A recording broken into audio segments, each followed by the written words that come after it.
నేను ఒక్కటే మాట ఈరోజు అడగదలుచుకున్నాను.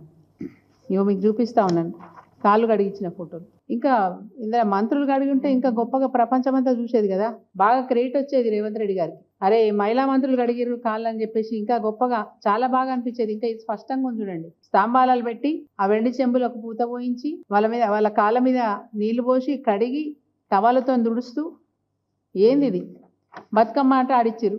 చీరగట్టుడు కాదు, బతుకమ్మ ఆడేటప్పుడు చెప్పులు వదిలిపెట్టాలని కూడా నేర్పాలి. బతుకమ్మ అంటే మా ఆడపడుచులకు గౌరమ్మ, మా ఆడపడుచులకు గౌరమ్మ. అమ్మవారిని మేము పూజిస్తాం. 9 రోజుల పాటు బతుకమ్మను పేర్చుకొని సుమంగలిగా ఉంచు, నా భర్త ఆయురారోగ్యాలు బాగుండేలాగా చూడని చెప్పి మన హిందూ సాంప్రదాయం ప్రకారం బతుకమ్మ పండుగని గొప్పగా ఘనంగా జరుపుకుంటాం. ఈరోజు ప్రపంచం అంతా కూడా అన్ని బతుకమ్మ పండుగను జరుపుకుంటా ఉన్నారు. ఈ సందర్భంలో మరి ఏం రాక్షస పుట్టుక పుట్టిండో అర్థం కాదు ఈ రేవంత్ రెడ్డి. సరస్వతి నదిలో పుష్కరాలు బాగుంది. ముఖ్యమంత్రి వారి సతీమణి కాళ్ళ వద్ద అమ్మవారి ఫోటోలు. ఈయన డైలాగ్ ఓసారి విన నేను. గుళ్ళో దేవుడు ఉండాలన్నట, గుండెల్లో భక్తి ఉండాలన్నట. మరి ఎక్కడుంది నీ భక్తి? నీ డైలాగ్ ఎటువాయే తెలియదా? మనుషులందరికీ తెలుసు దేవుడు గుళ్ళో ఉండాలి, దేవుడి పైన భక్తి గుండెల్లో ఉండాలని మనుషులందరికీ తెలుసు.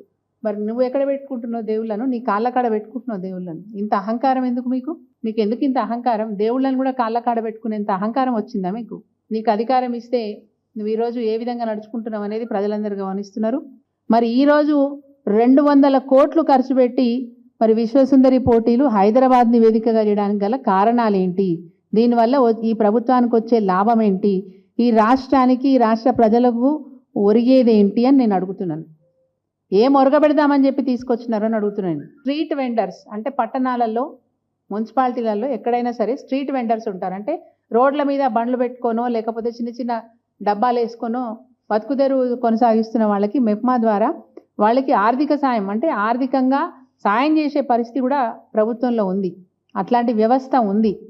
మెప్మా ద్వారా మొదలు ఒక 10,000 అప్పుగా ఇచ్చి వాళ్ళు సక్రమంగా 0 వడ్డీ సక్రమంగా వాళ్ళు దాన్ని చెల్లిస్తే మళ్ళీ 20,000, మళ్ళీ 40,000 ఈ విధంగా వాళ్ళ ఉపాధి అవకాశాలను మెరుగుపరచుకోవడానికి మెప్మా ద్వారా వాళ్ళకు ఆర్థిక సాయం అందించే ఒక మంచి వెసులుబాటు మన దగ్గర ఉంది. అట్లాంటి ఆర్థిక సాయం చేసేది పోయి వాళ్ళ బతుకును భారం చేస్తూ వాళ్ళ బతుకు మీద బండను వేసిండ్రు. ఈరోజు మీరు వరంగల్ జిల్లాలో సుందరిమల్లు పర్యటించినంత మాత్రాన ఈరోజు స్ట్రీట్ వెండర్స్ మీద మీకు కసి ఏంది, మీకు కక్ష ఏంది? ఎందుకు వాళ్ళ పొట్ట కొట్టినారు? ఎందుకు వాళ్ళ కడుపు మీద కొడుతున్నారు? ఇది మంచి పద్ధత, మంచి సాంప్రదాయం అని అడుగుతున్నాం. వెంటనే వాళ్ళకి జీవనోపాధి కల్పించాలని చెప్పి మేము డిమాండ్ చేస్తూ ఉన్నాం. నష్టపరిహారం అందించాలని డిమాండ్ చేస్తూ ఉన్నాం. అదేవిధంగా మహిళలకు క్షమాపణ చెప్పాలని చెప్పి ముఖ్యమంత్రి రేవంత్ రెడ్డి గారిని డిమాండ్ చేస్తూ ఉన్నాం.